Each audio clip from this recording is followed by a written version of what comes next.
Tree Talking Time is brought to you by Conkeys Outdoors. Get all your hound hunting needs at conkeys.com.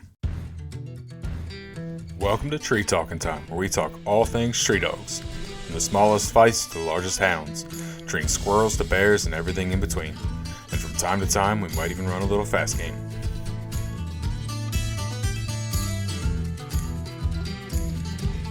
Started out more of a trapper than a hunter. My father was a career military, and he had done a little bit of coon hunting in his younger days, but more of a trapper. He bought this farm here in around 73, 72. He retired from the military. I was about 5, and he taught me to trap a little. Of course, fur was expensive back then. And Oh, yeah. caught about, I think 13 coons one year in traps. And back then you could go to these fur sales, and the multiple fur buyers would walk around and bid on your furs, and there was a couple pickups there just draped with all kinds of coon hides, and I was like, my gosh, Dad, how do they catch that many coons? And he's like, well, they've got coon dogs. And I said, well, I got to get me a coon dog. That was good. And it was around 1982. I was about 15. Started looking at we're getting a coon dog. Mm-hmm. And the kind of the more notorious harder hunters around here was John Hovius, and he was a Bluetick man.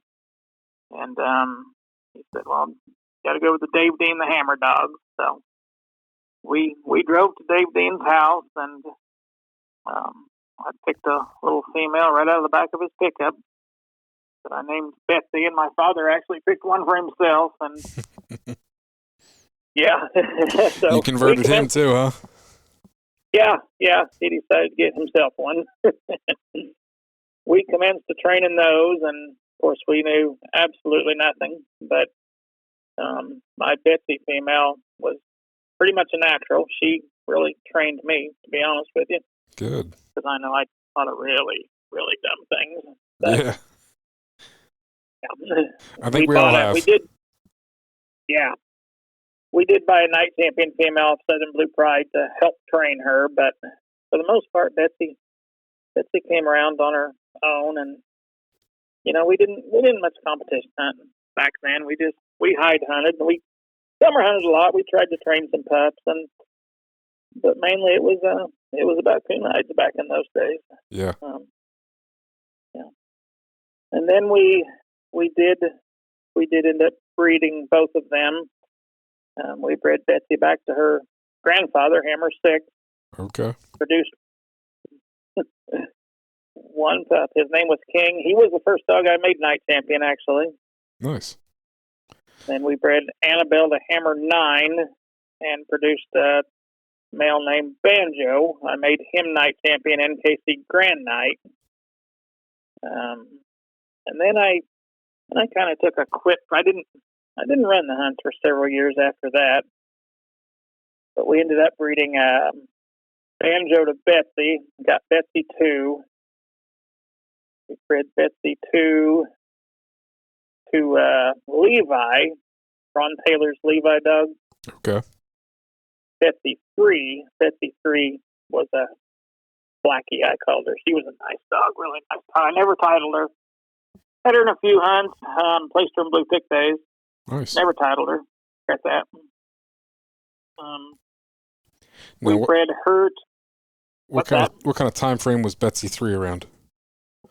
Oh gosh, probably the 90s, I would say. Okay. Late 80s, probably. Well, it's funny, like with dogs, obviously you can, in 5 or 6 years, you can have three generations, or you can have 3 generations in 20 years, 30 years, almost 30 years. It just depends on how far you stretch that out. Yeah, ours were stretched out a fairly good ways. Okay.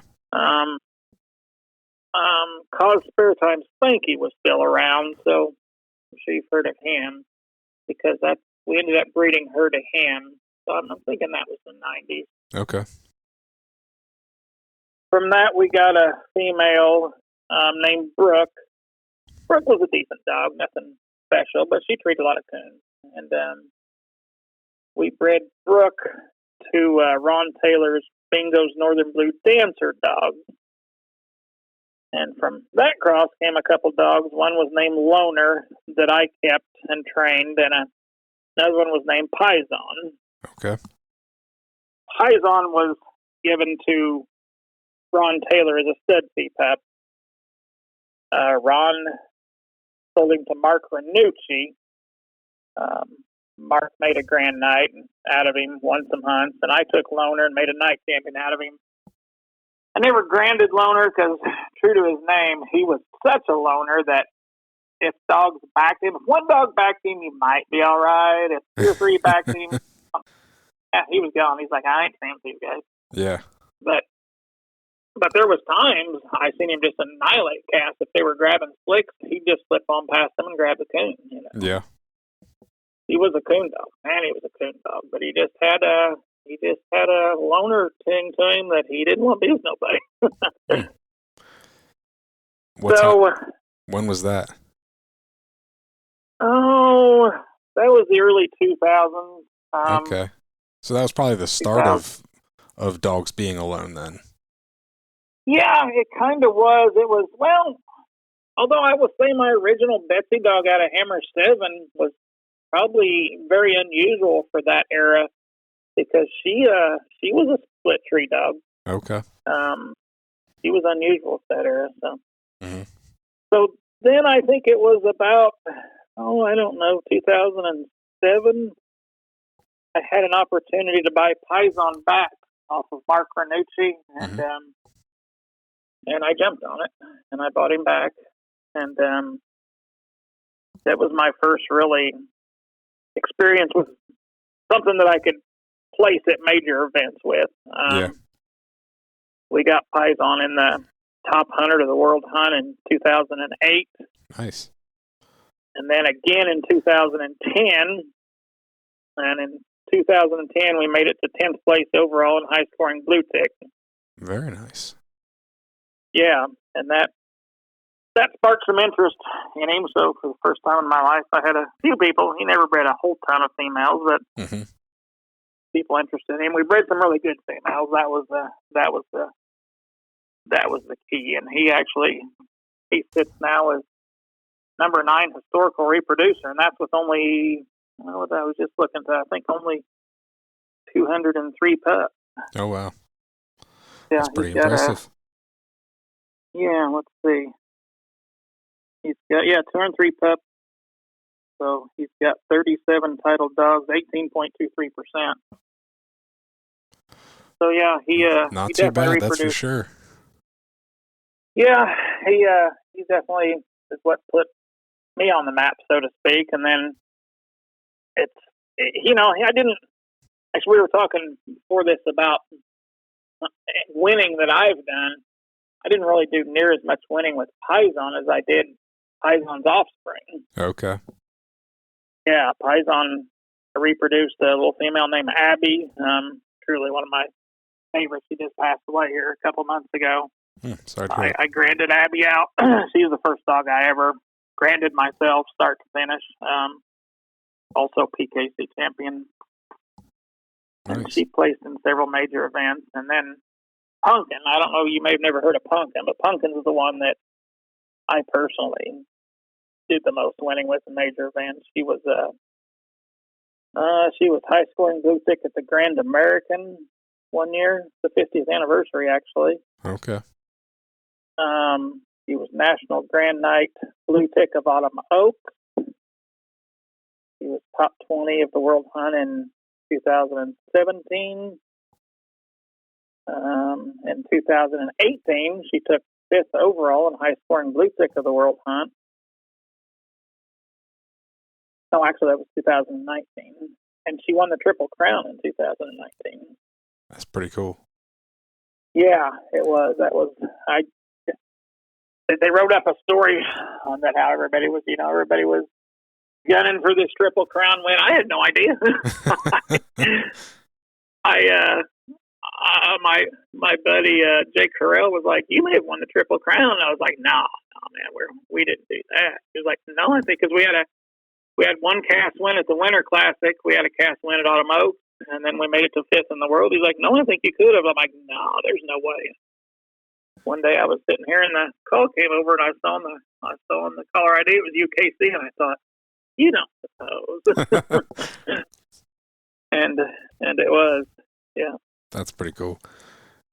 No, especially, no offense to the Walker guys, but Walkers win everything. So when you can take a dog of one of the other breeds and do as much winning, on a big scale as that, that's doing something. Yeah.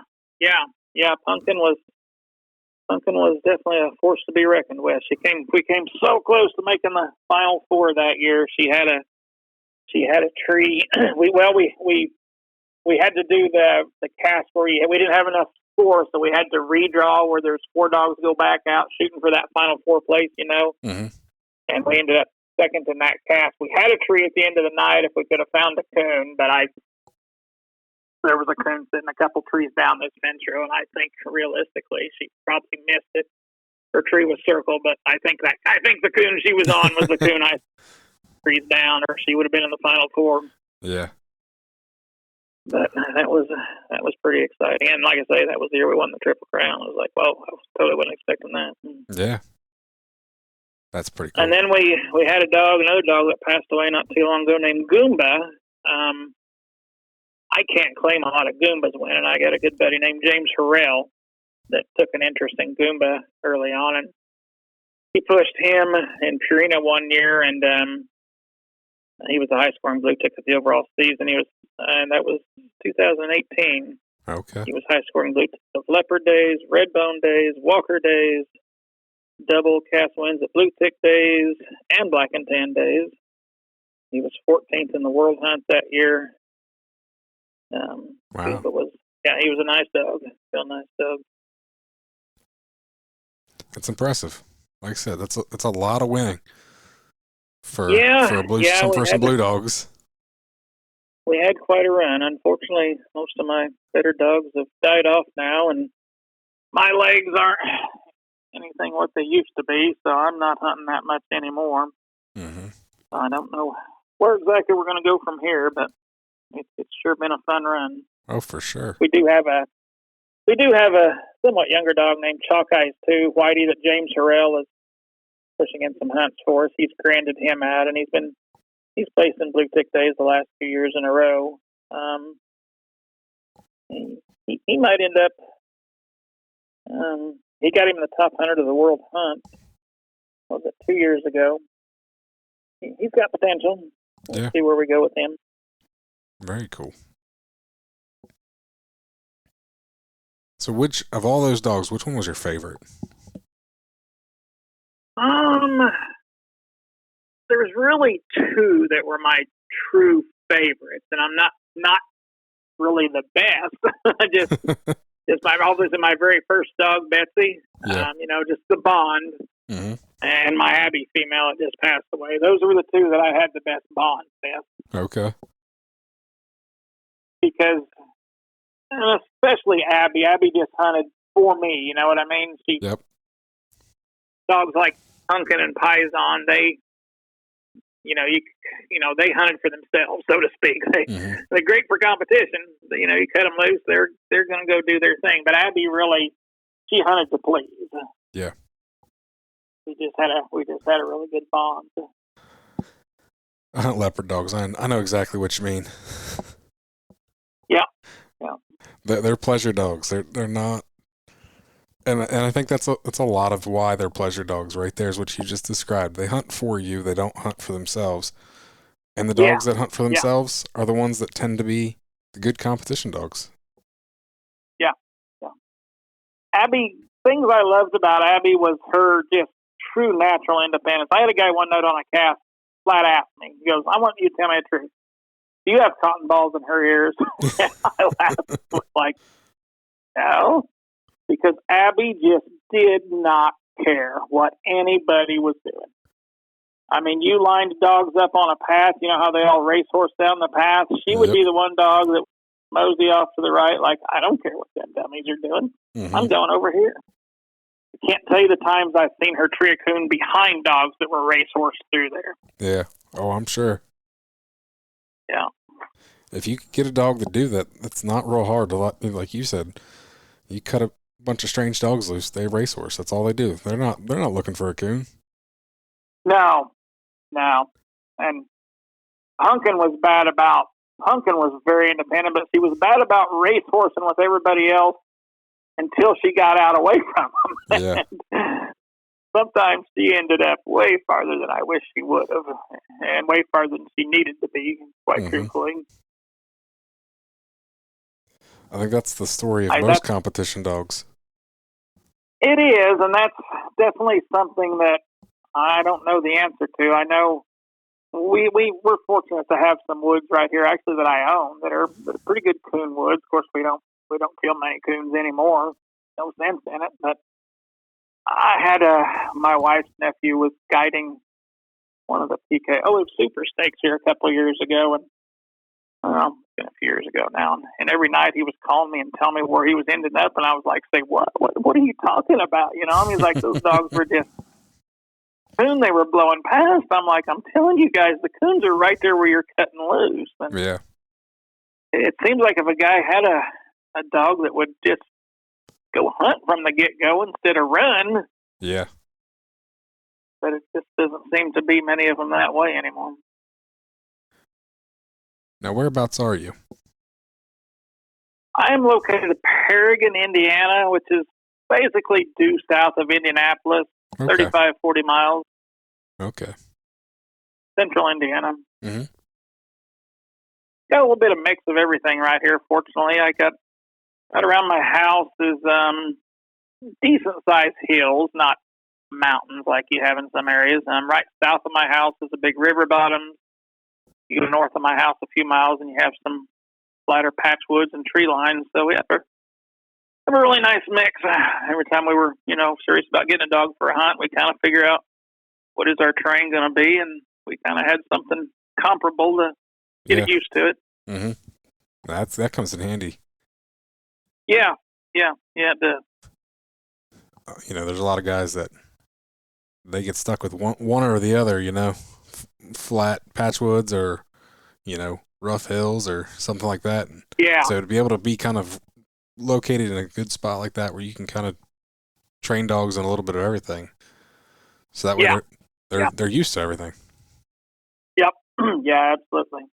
And we've always had a decent coon population. We're not anything like northern Indiana or anything. Okay. Although right now that people aren't much killing coons anymore, I'm pretty amazed some nights how many coons we can go out and see. Yeah. Yeah, that's for sure. I know some guys in the Midwest that just tell me about all kinds of stupid coon numbers, and I'm like, how are there that many coons in your area? But yeah, James guided a calf there at the what was the big UKC $50,000 hunt there? Okay. A couple of months ago, he guided a calf to my woods, and he was like, "We scored on 10 coons." I was like, "What?" Holy smokes. The dogs were just split treating all over the place. I couldn't hardly believe it. But that's pretty the only cool. thing that worries me with that is I've hunted long enough that I've seen the cycles, and when we're not killing, we always preach to the people that don't hunt that it's like if we don't send them, something will, and I just worry how long they'll go until Mother Nature puts a distemper hit on them. I've seen it happen before. For sure. See, where I live, but the road gets most of them. Yeah, the road gets a lot. Like I say, with hide prices, you can't even find a buyer that'll buy all of them. They'll pay a big one maybe for a couple bucks, but my favorite time is still kill season. But yeah, when you're out there and you tree them, you're like, I don't want to shoot this thing. I can't personally stand to leave one. It just goes against the thing that's in me. But by the other token, it's like I don't really want to get it and carry it around, so it's easier to just I'll give the dog one a night or something to keep them happy, but for the most part, they're free to go. Now, the last time I sold any coon hides was probably 4 years ago. And I actually sold them to a lady that she makes garments and hats and stuff. And so she sells finished fur products, not. So she bought like the 4 biggest hides I had for like $4 a piece. And I was dumbfounded. I'm like, you're going to give me $4? Heck yeah. Yeah. I was like, the last ones I was going to give them to her. I think it was like 3 years ago, last ones I took in, and I think he gave me $2 for about half of them. The other half, he was like, I don't want these. I was like, thanks. Pretty much what she said. When I took them to her, she was like I said, I was going to give them to her. I'm like, you can have them. She goes, nah. She's like, I just don't want them. It's like, okay. Yeah, that's something that, gosh, I just never would have dreamed when I was younger. Yeah. I would ever see something like this that the coon hides were. You thought you weren't really making a lot of money, but you thought you were. It seemed pretty good. You could go out and make decent money in a night. It's hard to believe now that it ever came to this. And I think that's hurting. It's obviously hurting dogs and young people like me that got into it for that reason. Yeah. Aren't going to get in now. No, pretty much the only allure as far as making any money are the money hunts. Yeah. Which I think they have drawn some people in. I'd say so. Yeah. For me personally, I sit down and do the math on them. And when I look at those big high dollar entry hunts, and I'm like, there's no way I'm going to come out on it by the time I lose wages and pay hotels and pay gas. Yep. So the dollar money hunts have never really attracted me. I know I did ask a pretty big name guy in the money who runs the money hunt circuit, and granted, it takes a lot of money to play, but he made because he treats it as a business, and so he keeps track of everything, and he's like, I made money, and he told me how much he made, and he made more coon hunting than I made working. Let's just say that. Yeah. But like I said, there's a few. You gotta few and far between. You gotta have a lot of money to play, though. Yeah, and like I say, the ones that do it are few and far between. The ones that actually come out ahead. Oh yeah, for sure. The guys working for somebody are probably having somebody else foot the bill for a lot of it are probably the furthest ahead. Absolutely. Yeah, absolutely. So, while I like coon hunting, I don't necessarily know if I'd ever want to do it as a job. No, I mean, I suppose I know when I was in my teens and 20s, I dreamed of that. Definitely not anymore. Well, it's also one thing to be, to be able to go out during season and hunt hard for 2 or 3 months and put a bunch of hides up. But then the rest, after that, you can kind of kick back and relax. These guys that are running the money hunts, you got to stay on top of it all year round. Yep, that's true. Conkeys Outdoors is proud to be a sponsor of Tree Talking Time. Family, hunting, tradition is the Conkeys motto. They understand the importance of passing down the tradition of hound hunting. They are a family-owned business that treats you like family. They also understand the importance of having the gear you need when you need it. Conkeys carries everything for your next hunt, and it ships to your door quick. They also offer great warranties on all tracking systems and financing options. Check them out at conkeys.com. You can also use the code TreeTalkingTime5 in all caps to save as well. You said you have some young dogs now. What have you been raising any litters or? We actually just raised a litter. We have a litter. It's the first litter I've raised in 3 or 4 years. They're out of the Whitey dog that James Harrell is campaigning, and a night champion female that George Goldman and I bought co-owners on, and she's a really nice female. And our intent really was to breed her to Piazon semen, and we tried the heat cycle before this, and it didn't happen. So we were like, well, let's make absolutely sure she can have pups. Yeah. So we bred her to Whitey, and she had a pretty nice little litter, and I really like these pups. The only female in the litter I actually partnered with Big Corral on, and I think she's going to be a real little fireball. Jake's in the Marines right now. He won't be out for a year and a half, so she'll be here at my house for a year and a half, and she's going to be really hard to let go after that time because we're the type of people that get really attached to dogs. Yeah. And we're already attached to her. She's just so much fun. So yeah, next time Style comes in heat, we're gonna breed her back to Piazon semen, and hopefully this time it works. Yeah. At this point in my career, I'll be 58 in November. So, and like I say, my legs are just something's going on with my legs, so I don't walk very good anymore. So I don't figure I got a lot of competition hunting, if any, left in me at this point in the game. Yeah. That's all right. But I always revolve my vacations around November. There's just something about kill season, man. Once you've lived that lifestyle, yep. Once those leaves drop and it's kill season, it's like, I got to get out in the woods. That's all there is to it. Oh, I know. I usually make a trip in November every year. Yep. Have you used the Piazon semen before? Yeah. Actually, Goomba was a semen pup, actually. Okay. Yeah, we've had, I don't know, there's been 2 or 3 litters off semen. We've only got a handful of vials left, so I'm being very, very cautious with it. Oh, for sure. Yeah.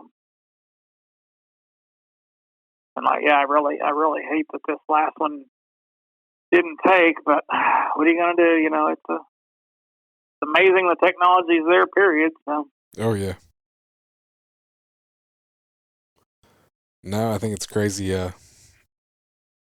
Now, granted, it's leopard dogs, but I know some people that raised a litter from, and the male has been dead for, I don't know, 15 years, something like that. Yeah, that crazy. And then, heck, I know a guy that's got semen from a dog that was alive in the 90s, and he raised a litter several years ago. And I saw a daughter off this dog, and I'm like, a dog that was alive, 30 years ago, and here's his daughter today. I'm like, it's crazy. I know it is. Yeah. But it's pretty cool. Technology is something. Especially, I know the objective is to always be improving dogs. Because I've heard some people argue against semen pups and be like, well, we're supposed to be getting better. Yeah. And while I agree with that statement, unfortunately, sometimes you can breed away from certain traits that maybe a certain dog had. And especially a good reproducer. Yeah. I mean, it sounds like you've hunted quite a few years too. I mean, just look at how different the dogs are. I mean, the dogs that I hunted back in the late 80s and early 90s, that went out here and they took the tracks as they came to them and they cold trailed them out and got them treed. My gosh, the dogs today are nothing like that. They wouldn't touch one of those the cold tracks. And the dogs I hunted back then, I walk hunted. We hunted up and down these ridges and hollers, and they pretty much weren't very far outside my light most of the time. Yeah. Just like I say, I walk hunted everything. Now you cut them loose, and you're like, oh, gee, where are we going to end up tonight? Yep. No, I still walk hunt. Yeah, I kind of try to, but a lot of times there's not much sitting down on a log and listening like there used to be. If you're walking. Yeah. No, I just don't have the room to let a dog cast out too far. Yeah, that's one thing that I am kind of blessed with here. We've got some pretty good woods, and right around my area, just about everybody around here knows me, and That's good. they're pretty safe. We had a cast here at the Bluetick spring hunt. Get on some people a mile or so away, and they were texting my mother, "Is Mike back here?" Dogs are with him. Yep. That's funny. But hey, that's great that you have a community like that knows you and they're willing to let you hunt. And yeah, it truly is. Yep. And how big is your farm? Well, we have some different plots. Right here where I live is my mother has 55 acres here. Across the road and up about a half mile, I personally have about 27 acres. And then straight up the road about 3/8 of a mile, Mom has another 35. And then it touches in another corner, another 40 that her and I co-own. So nice. Odds and ends, amounts to pretty good acreage. Yeah. And everything in between is free ground. I often chuckle with people. I grew up around here, sneaking around all these woods, literally. And now I'm the person you'd have to sneak from. Yeah. Amazing. We've been able to purchase some of it, and what we haven't purchased, I've got in really good with neighbors, and I've got free run of. So cool.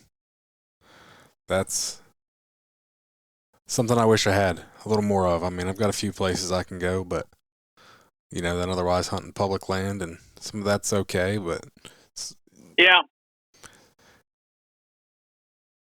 Heck, the one piece it's got a neighbor that doesn't care for hunters, and we've ended up over there a time or two.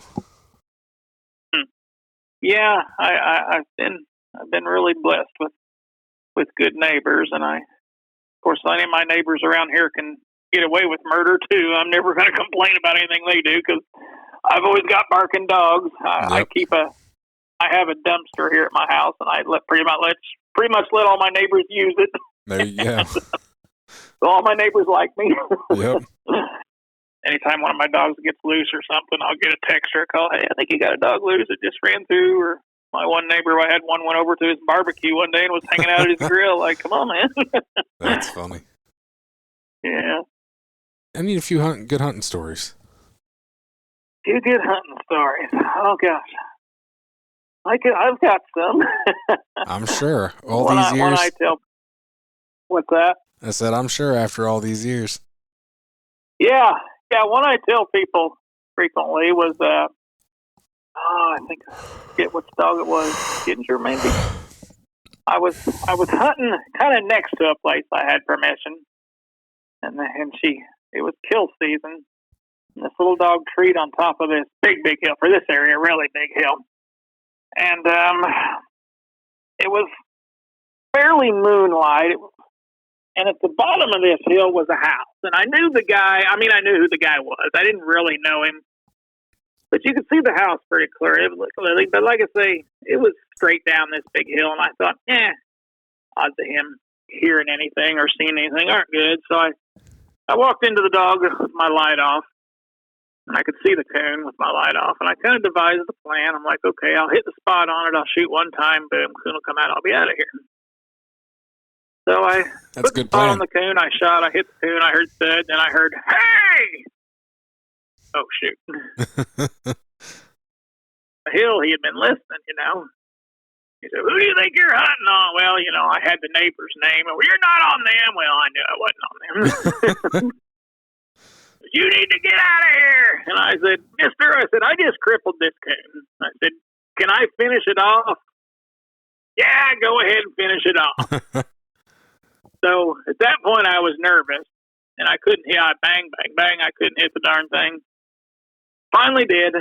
Finally rolled it out of there, and it was like slow motion. It went flipping down that hill, and he's down there with the light. He comes to rest, and the dog's on top of it. He goes, that was pretty cool. He goes back.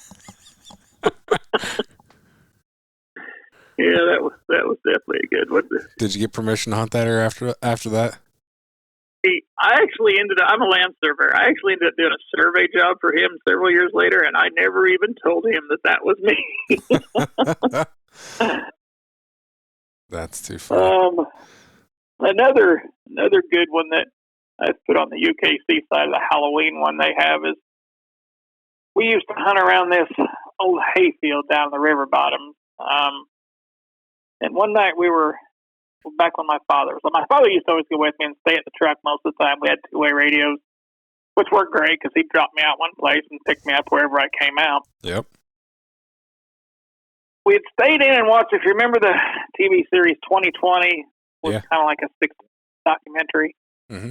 And they had this show on devil worshippers, which is the last thing you should ever watch before you're going out coon hunting.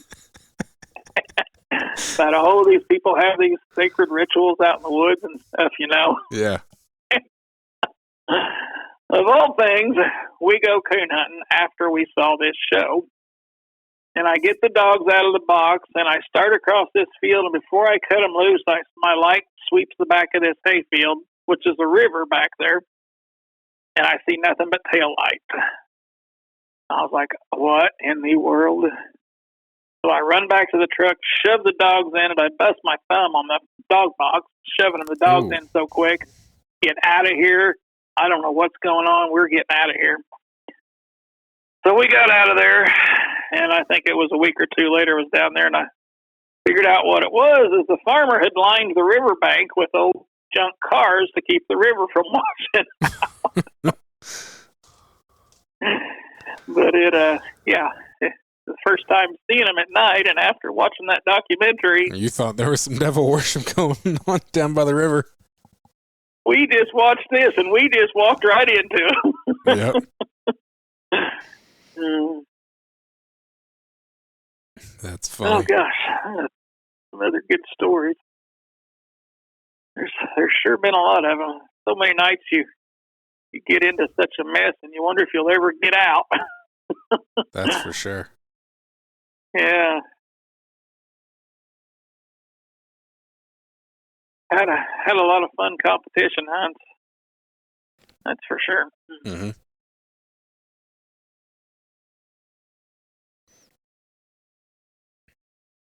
My mind kind of went blank now about stories. I know I have plenty of them, but I kind of went blank on them. Yeah.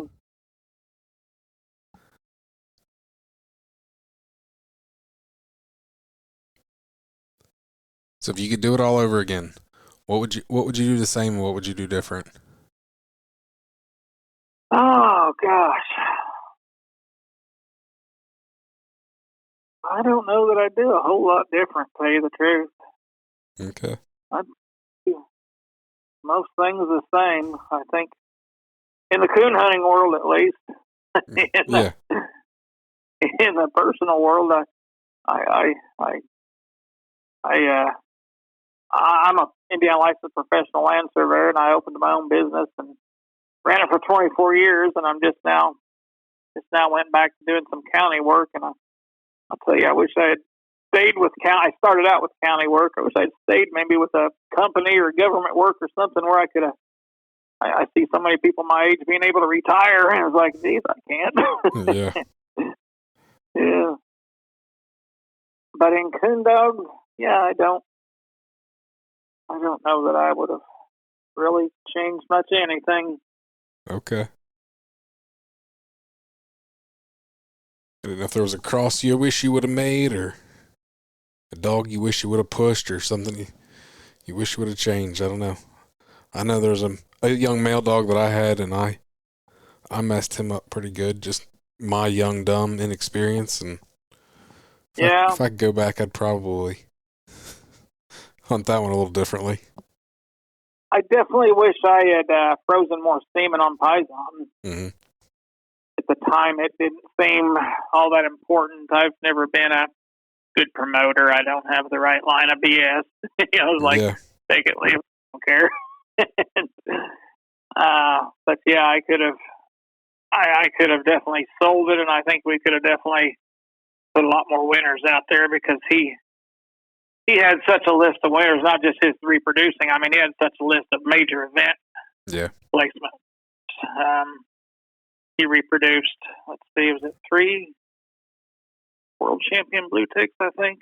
Okay. Yeah, he and who knows, with a little bit of semen we got left, there may still be some good things. He kept me and so many people in reproducing dogs, and as of right now, I'm not having that success with the next generation. But again, I'm not out there busting the brush like I used to. So yeah.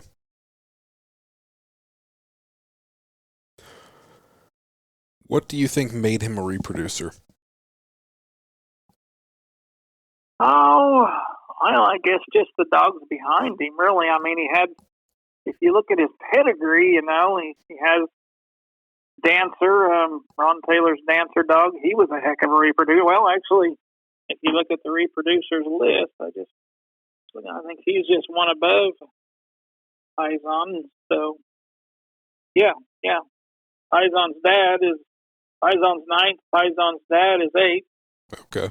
He's got 3 titled dogs out of 401. So, you know, his percentage isn't near as good as Piazon's, but, and then Piazon being a grandson to Spanky was, I think the 25 years just put him off the reproducers now, but Spanky was a heck of a reproducer. It's definitely in the blood. I mean, Piazon was a very driven dog, a very independent dog, and then that stuff wasn't man-made. It just was in him. Mm-hmm. I sometimes read through some of these message boards and have people say, "Oh, well, these people have to shock them or whatever to make them independent," but it's like, no. And I'm telling you, Piazon and Abby and Pumpkin and Goomba, I mean, it was just, we never encouraged that in them. It was just totally in their nature to go their own way, get off in their own, do their own thing. And that's something I really like in a dog. I totally can't stand a Me Too dog. I just can't. I mean, I definitely wish the dogs didn't blow past coons to get along. That was one thing I liked about Abby, and then Piazon to a big extent. Piazon wasn't actually the blow through the country dog so much. He quite often treat dogs behind other dogs. Okay. Piazon was like a second coon artist too. If other dogs got treed, it was almost like he went into a frenzy, like, oh my God, I've got to get treed too. I've got to find that other coon. I know it's here. Like, I can't back him. I'm not going to do it. And he would so many times pick up a second. By the time you were done shining the other dog's tree, so many times he would be treed with another one nearby. Yeah. I don't know how he did it. He just had a knack for it. Naturally competitive too. Naturally competitive, yeah, definitely.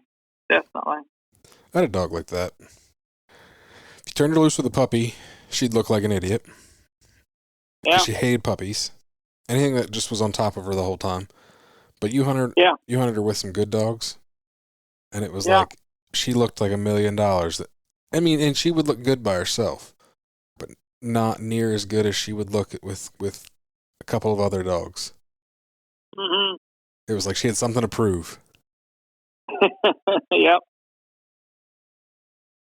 It's funny how their personalities are. Yep. Well, do you have anything else? Oh, gosh. I kind of went blank. That's all right. Stories, I know I have tons of good stories. I don't know why I kind of went blank on them.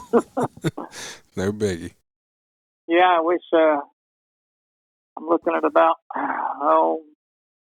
4.5, 5 years to retirement, and I'm worried the way my legs are. I was hoping to be able to get out and hunt a lot when I retire. Now I'm like, I'm not sure I'm going to be able to. So I'll get out and hobble around a little bit. I'm not going to be able to run the hunts, I'm afraid, but I'll still get out and hobble around. And this river bottoms, I can run my side by side some. I've been doing that more and more. Yeah.